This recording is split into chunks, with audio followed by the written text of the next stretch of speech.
কদিন আগেই বলেছিলেন ক্যারিয়ারের একেবারে শেষ সময়ে চলে এসেছেন, এখন শেষের সময়টা ভাবতে চান।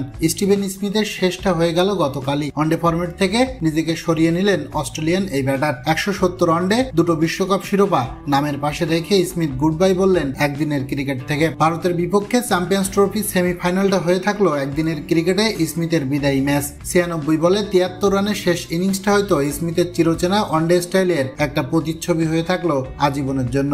35 বছর বয়সে 170 ওয়ানডে ম্যাচে 5800 রান আর 28 উইকেট নিয়ে শেষ হলো একদিনের ক্রিকেটে স্টিভেন স্মিথের অধ্যায়। সময়ের অন্যতম সেরা ব্যাটার, প্রজন্মের সেরা 4 জনকে নিয়ে বহুল আলোচিত ফ্যাব 4 এর একজন ছিলেন স্মিথ। টেস্ট আর টি20 ক্রিকেটে এখনো নিজেকে ধরে রাখলেও বিদায় নিচ্ছেন ওয়ানডে থেকে। অস্ট্রেলিয়া দলকে 2027 বিশ্বকাপের জন্য তৈরি হতে পর্যাপ্ত সময় দিতে চান স্মিথ। দলের কথা চিন্তা করেই সরে গেলেন 35 বছর বয়সের এই ক্রিকেটার। বিদায় বেলায় স্মিথ বললেন, এখন 2027 বিশ্বকাপের জন্য প্রস্তুতি নেওয়ার উপযুক্ত সময়, তাই আমি মনে করি সরে যাওয়ার এটাই সঠিক মুহূর্ত।